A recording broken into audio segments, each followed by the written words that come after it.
The Prabhupada Connection. Causeless Mercy. 73. The Final Journey. Complete Hospice Care for Departing Vaisnavas. Torchlight Publishing. By Sanjita Devidasi, Susan Pattinson, RN, CHPN, Certified Hospice Educator. Excerpt from Chapter 3. What is holistic care? If asked, most hospice professionals will tell you that caring for terminally ill patients and their families is not so much a choice, but a calling. I have met nurses working in this specialty that felt differently and soon left for another type of nursing. The ones who have persevered for many years tell me that although it is physically demanding, mentally and emotionally exhausting, and, at times, spiritually challenging, they stay, not so much out of want, but out of need. They know their patients have no hope of being cured. They know many of their patients that are afraid to die but are more afraid to live in pain. They know they will not be able to heal those in their care, but they need to comfort them anyway. These nurses need to laugh with their patients, cry with them, talk to them, and listen to them. And when their dying patients are feeling abandoned and alone, they need to sit in a quiet room and hold their hands. It is nurses like these who administer holistic care that keep the ever-expanding hospice movement closely connected to its roots.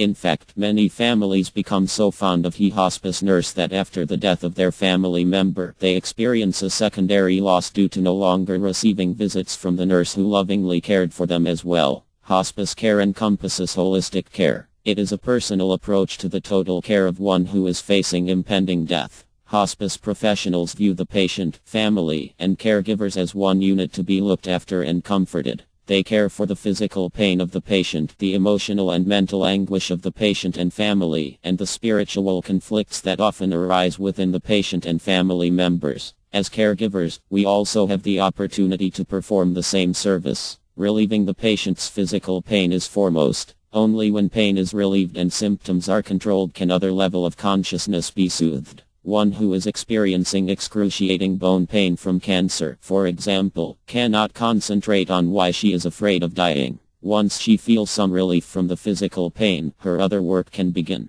As a caregiver, in-depth communication with your patient cannot begin until he is physically comfortable. It also cannot begin until you have started to examine your own thoughts and feelings about the situation that is confronting you. You may not reach concrete conclusions at this early stage, but it is here that the journey begins. Whether you are caring for a family member, friend, senior Vaisnava, godbrother or godsister, you cannot help but experience a sense of loss as each day passes. Once death occurs for the devotee, you will no longer have his personal association. That sense of emptiness and grief begins to unfold a long time before the devotee passes away. By Krishna's grace, we are allowed this time to prepare for the unavoidable. Because the Lord promises to carry what we lack and preserve what we have, He strengthens us for when we need it the most. What is spiritual pain? Because grieving starts a long time before the actual death experience, the patient, family, and caregivers may experience what is called anticipatory grief.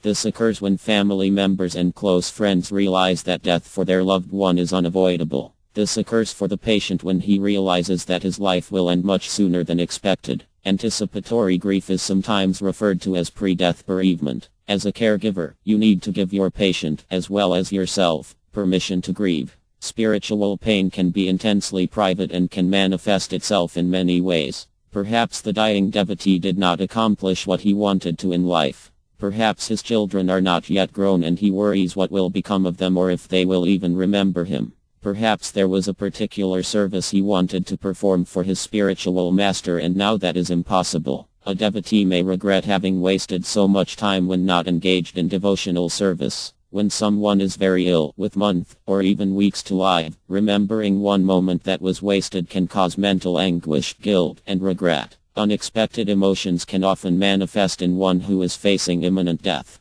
The patient may even vacillate between feeling spiritually strong one day and emotionally weak and vulnerable the next. This is common. When someone is experiencing spiritual pain, she may cry, become anxious, or exhibit anger at seemingly inappropriate times. She may even joke about dying, which is often a way to mask her fear and anxiety. We can help by becoming good listeners. Being in the presence of a sensitive listener will enable the devotee to release some of her anxieties, even if that anxiety stems from fearing the pain associated with the dying process. We must not hear with judgmental minds, but with compassionate hearts. We can help by creating an atmosphere of safe boundaries so the devotee, if willing, can comfortably reveal her mind and reach emotionally sound and Krishna conscious conclusions. To be continued.